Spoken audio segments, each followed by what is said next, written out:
আজকে আপনাদের সাথে জুম্মার দিনের একটা ব্লগ ভিডিও শেয়ার করব। মাইবিন ওর বাবার সাথে নামাজে যাবে, তো তার আগে আমি ওকে রেডি করিয়ে দিচ্ছিলাম। চুপ করে তো দাঁড়াচ্ছিলই না, এদিকে অনেক বেশি দুষ্টামি করছিল। মাইবিনের বাবা বলেছে যে আজকে নামাজ পড়ে এসে আমাদের ঘুরতে নিয়ে যাবে, তো মেইনলি মাইবিন ওটার জন্যই বেশি এক্সাইটেড ছিল।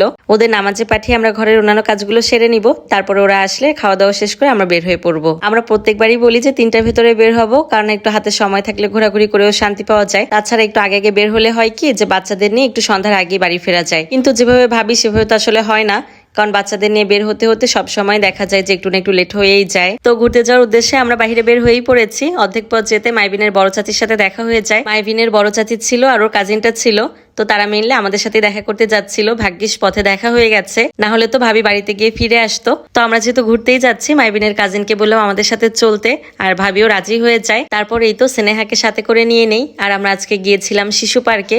এই নিয়ে মনে হয় আমাদের 20-25 বারের ওপরে হয়ে গেছে শিশু পার্কে যাওয়া হয়েছে। কি করব, বাচ্চাদের নিয়ে ঘুরতে যাওয়ার মতো গোপালগঞ্জে একটাই জায়গা আছে। পার্কটা মোটামুটি ভালোই বড় আছে, বেশ কিছু রাইডও আছে, এর জন্য মাইবিনের বেশ ভালোই লাগে। আর এখন এখানে আসলে তো মাহিরাও বেশ ভালোই এনজয় করে। আমার মাইবিন তো এখানে এতবার এসেছে, ও সবকিছু মুখস্থ, যে কোনখানে কোন রাইডটা আছে আর কোন কোন রাইডে সে উঠতে পারবে। সে নিজে নিজেই একটার পর একটা রাইডের কাছে চলে যায়। ওদের আনন্দ দেখে ভালোই লাগছিল, কিন্তু ওই দিন খুব বেশি গরম পড়েছিল। আমি তো প্রথমে বেরি হতে চাইনি, মানে আমি ভেবেছিলাম যে আমি মানহাসকে নিয়ে বাড়িতেই থাকবো, কিন্তু মাইবিন মাহিরা আবার আমাকে ছাড়া আসবেই না, এই কারণে আসতে হলো বাধ্য হয়ে। একাই থাকলে যেমন ওর বাবা প্রতি সপ্তাহে ওদের ঘুরতে নিয়ে যায়, বাড়িতে আসার পরেও কিন্তু ঠিক তাই। প্রতি সপ্তাহে ঘুরতে নিয়ে যেতে না পারলেও এক সপ্তাহ পর পর ঠিকই ঘুরতে নিয়ে যায়। ওই দিন যেহেতু ছুটির দিন ছিল, আরো বিকাল বেলা প্রচুর ভিড় ছিল। ওরা সবাই মিলে একটা রাইড উঠেছিল, যেটা অনেক উঁচুতে যায়, আর ওখানে বসলে একদম সবকিছু ভালো করে দেখা যায়। তো ওখানে বসে ওরা পুরোটা জায়গার ভিডিও নিয়েছে। আমি অবশ্য উঠিনি, কারণ মানহাজকে নিয়ে অত উঁচুতে ওঠা ঠিক হবে না।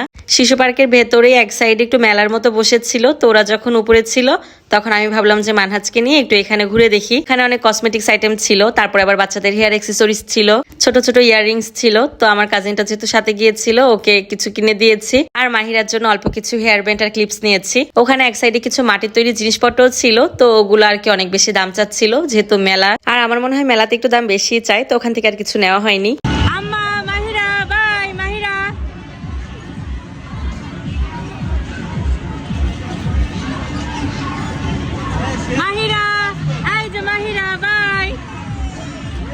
তো টুকটাক যে কয়টা রাইডে বাচ্চাদের ওঠানোর মতো ছিল সবগুলোতেই উঠিয়েছি। 3টার দিকে তো বের হতে চেয়েছিলাম, কিন্তু 3টার দিকে বের হতে পারিনি, আমাদের 4:30টার দিকে বের হওয়া হয়েছে। তো কিছুক্ষণ ঘোরাঘুরি করার পরেই সন্ধ্যা হয়ে যায়। আর খেয়াল করলাম সন্ধ্যার পরেও অনেক মানুষ ঢুকছিল, মানে অনেক বেশি ভিড় হচ্ছিল তখন আরো, এর জন্য আমরা ওখানে থাকিনি, আমরা বের হয়ে আসি। তো শিশু পার্ক থেকে বের হওয়ার পর দেখলাম রাস্তার অপোজিটে একটা স্বপ্নের আউটলেট হয়েছে। তারপর ভাবলাম এখানেই যাই, দেখি কিছু কেনাকাটা করা যায় কিনা।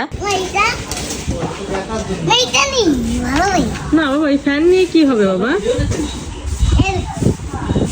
তো তারপর ওখান থেকে আমরা সোজা আমাদের বাজারে চলে আসি। আজকে আর গোপালগঞ্জে কোথাও বসে খাওয়া দাওয়া করা হয়নি, কারণ রাতও বেশি হয়ে যাচ্ছিল আর আকাশে অনেক মেঘ করেছিল, অনেক বজ্রপাত হচ্ছিল। তো আমরা চিন্তা করছিলাম তাড়াতাড়ি বাসায় যেতে পারলেই বাঁচি। তো তারপরে বাজারে বসে আমাদের সবাইকে চটপটি খাইয়েছে, আখের রস খাইয়েছিল, তারপরে পেঁয়াজও খাইয়েছিল। আমরা যখন খাওয়া দাওয়া করছিলাম তখন বৃষ্টি হচ্ছিল, তো তারপর যখন বৃষ্টি একটু কমে আমরা সাথে সাথে অটোতে উঠে পড়ি। আর বাড়িতে পৌঁছানো 10 মিনিট পর থেকে শুরু হয় ভীষণ ঝড় আর বজ্রপাত। আল্লাহ সহায় ছিলেন বলেই আমরা সময় মতো বাড়িতে চলে আসতে পেরেছিলাম। তো আসার সময় মাইবিনের বাবা এক বক্স আইসক্রিম কিনে নিয়ে এসেছে, সেগুলো সবাইকে দিয়েছি, আর বাকি যেগুলো ছিল সেগুলো ফ্রিজে রেখে দিয়েছি। আর টুকটাক যা বাজার করেছিলাম সেগুলো গুছিয়ে নিয়েছি। তো ঘোরাঘুরি খাওয়া দাওয়া করে মোটামুটি দিনটা বেশ ভালোই কেটেছে। ভিডিওটা আজকে এখানেই শেষ করে দিচ্ছি। ভালো লাগলে অবশ্যই একটা শেয়ার করে দিবেন। সবাই ভালো থাকবেন, আল্লাহ হাফেজ।